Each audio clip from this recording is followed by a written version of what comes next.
नमस्कार मित्रों, मैं आपका जीएसटी मित्र श्री प्रदीप भारद्वाज आज आप लोगों के सामने कैश ट्रांजैक्शंस और जीएसटी में जो संबंध है उसके ऊपर एक प्रेजेंटेशन लेकर के हाजिर हुआ हूँ। मित्रों, मैं जो भी यहाँ पे आप लोगों के समक्ष वीडियो बनाता हूँ या प्रेजेंटेशन बनाता हूँ, ये मार्केट फीडबैक के आधार पे ही होता है, उसके अलावा मैं नहीं बनाता। तो आजकल जो हमारे पास ये सवाल, जीवंत सवाल बार बार आता है कि सर कितना कैश लें जीएसटी में, कितने तक का बिल कैश में बनाएं, कितने का बिल क्रेडिट में बनाएं। पार्टी सर चेक लेकर के नहीं आता, अगर चेक उसका बाद में बाउंस हो जाएगा तो हम किस तरीके से उससे पेमेंट रिसीव कर पाएंगे, क्योंकि सबके पास पीओएस मशीन नहीं है, सब कोई क्रेडिट कार्ड डेबिट कार्ड लेकर के नहीं आते हैं। तरह तरह की समस्याएं लोगों के सामने आ रही है। तो इस पर हमने सोचा कि आप लोगों के साथ एक स्लाइड के थ्रू, एक वीडियो के थ्रू आप लोगों के समक्ष अपनी बात रखें। तो आज चलिए हम बात करते हैं कि जीएसटी में कैश रिस्ट्रिक्शन के बारे में क्या प्रोविजंस है। तो देखिए, जीएसटी में जो सबसे पहले टैक्स इनवॉइस बनाने की बात जो section 31 of the CGST act कहता है, वो कहता है कि आपको कब इनवॉइस बनाना है, और उसमें अमाउंट के बारे में कोई ऐसा जिक्र नहीं है कि आप इस अमाउंट तक का आप क्रेडिट वालों को अलग इनवॉइस देंगे, कैश वालों को अलग इनवॉइस देंगे। इवनली अब कैश मेमो का भी कोई जिक्र टैक्स इनवॉइस के केस में नहीं है। अब आपको टैक्स इनवॉइस और बिल ऑफ सप्लाई बनाना है। बिल ऑफ सप्लाई जब आप नॉन टैक्सेबल गुड्स बेचते हैं, या फिर अगर आप कंपोजिशन डीलर हैं तो आप बिल ऑफ सप्लाई बनाते हैं, और अगर आप टैक्सेबल गुड्स बेचते हैं और रेगुलर डीलर हैं तो आप टैक्स इनवॉइस बनाते हैं। तो यहाँ पे सेक्शन 31 किसी भी प्रकार से कोई जिक्र नहीं करता है। जब अब हम बात आते हैं कि जो रूल 46 ऑफ जीएसटी रूल्स में है, वहाँ पे बिल में क्या क्या डिटेल्स होनी चाहिए उसकी जब बात आते हैं, तो वहाँ पे लिखा हुआ है कि अगर आप 50,000 या उससे ज़्यादा का, ठीक है ना, अगर आप बिल बनाते हैं, ठीक है ना, 50,000 या 50,000 से ज़्यादा अनरजिस्टर्ड पार्टी का, रजिस्टर्ड पार्टी होगा तो उसका जीएसटीआईएन के थ्रू सारी डिटेल्स ऐसे ही हो जाएगी डिपार्टमेंट के पास हासिल। तो अगर आप बनाते हैं तो आपको उसका पूरा का पूरा नाम, एड्रेस लिखना होगा, और address of delivery of goods, ठीक है ना, उसके बाद किस स्टेट का वो आदमी है और उसका कोड आपको लिख देना है। लेकिन वो शर्त है कि अगर 50,000 का बिल होता है या 50,000 से ऊपर। लेकिन यहाँ भी कैश का कोई जिक्र नहीं है या क्रेडिट का नहीं जिक्र है। तो कैश बैंक का जिक्र जीएसटी एक्ट में कहीं नहीं है।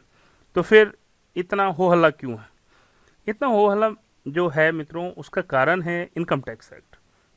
इनकम टैक्स एक्ट का जो सेक्शन गवर्नमेंट ने नया सेक्शन 1 अप्रैल 2017 से जो इंट्रोड्यूस किया है 269 ST, इसके अंतर्गत स्पष्ट रूप से लिखा गया है कि कोई भी व्यक्ति किसी से भी एक दिन में, एक ट्रांजैक्शन में और एक काम के रिस्पेक्ट में 2 लाख या उससे ज़्यादा अमाउंट नहीं ले सकता है। इसमें जो लोगों को छूट दी गई है वो बैंक हैं, गवर्नमेंट की कंपनियां हैं, क्रेडिट कार्ड वाले हैं, ठीक है ना, तो उन लोगों को गवर्नमेंट ने छूट दी है। बाकी नॉर्मल आदमियों को कोई छूट नहीं है। एक आदमी दूसरे आदमी को 2 लाख या उससे ज़्यादा आज के डेट पे नहीं दे सकता किसी भी काम के लिए, चाहे वो बिजनेस से रिलेटेड हो या नहीं हो। तो इस बात को आपको सबसे पहले देखना है। और इसमें जो पेनल्टी के प्रोविजंस लगाए गए हैं वो इक्वल अमाउंट की पेनल्टी है। अगर आपने 2.5 लाख रिसीव किया तो आपके ऊपर 2.5 लाख की पेनल्टी लगाई जाएगी, उसके ऊपर भी पेनल्टी लग सकती है, लेकिन 2.5 लाख से कम पेनल्टी नहीं होगी। तो इक्वल अमाउंट की पेनल्टी आप पे लगेगी अगर ये प्रूव हो जाता है कि आपने किसी से 2 लाख से ऊपर रिसीव किया। ये बता रहा हूँ, ये जीएसटी में नहीं है, ये इनकम टैक्स में है, और ये सभी लोगों पे एक समान से लागू होता है। तो आप किसी भी काम के लिए दे सकते हैं। इसके अलावा भी एक सेक्शन है, वो सेक्शन है 40A3। ये जो पहले भी था, पहले इसमें क्या था कि एक्सपेंडिचर के केस में आप अगर आपकी इनकम अगर पीजीबीपी, यानी अगर आपकी इनकम बिजनेस से है, आप व्यापार करते हैं और आप खाता व्यापार के तहत बनाते हैं, तो आप 20,000 से ज़्यादा एक खर्चे के लिए एक दिन में नहीं दे सकते थे। इस बजट सत्र में सरकार ने इस सत्र के लिए, यानी जो 1 अप्रैल 2017 से साल शुरू हुआ है, उसमें उसकी सीमा घटा के 10,000 रुपये कर दी गई है। पहले ये सीमा कैपिटल गुड्स पे लागू नहीं होती थी, सिर्फ ये खर्चों पे लागू होती थी। लेकिन सरकार ने सेक्शन 43 में भी बदलाव करते हुए ये सीमा सब एक समान रूप से लागू कर दी।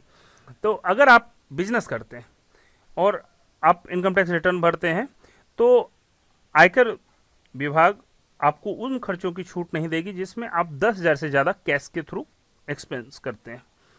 तो अगर आप व्यापारी हैं मित्रों, तो आप कोशिश करेंगे कोशिश क्या करेंगे, आपके ऊपर ये कंपल्सन है कि आप 10,000 से ज़्यादा किसी भी सूरत में कैश में किसी को भी नहीं देंगे।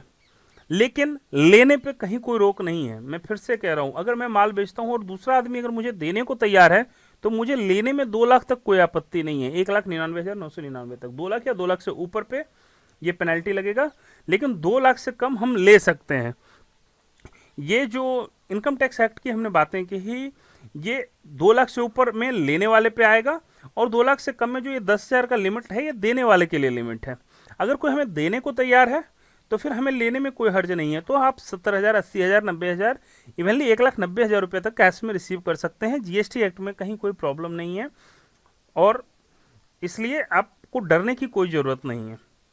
तो मुझे उम्मीद है मित्रों कि आपको ये हमारा वीडियो पसंद आया होगा।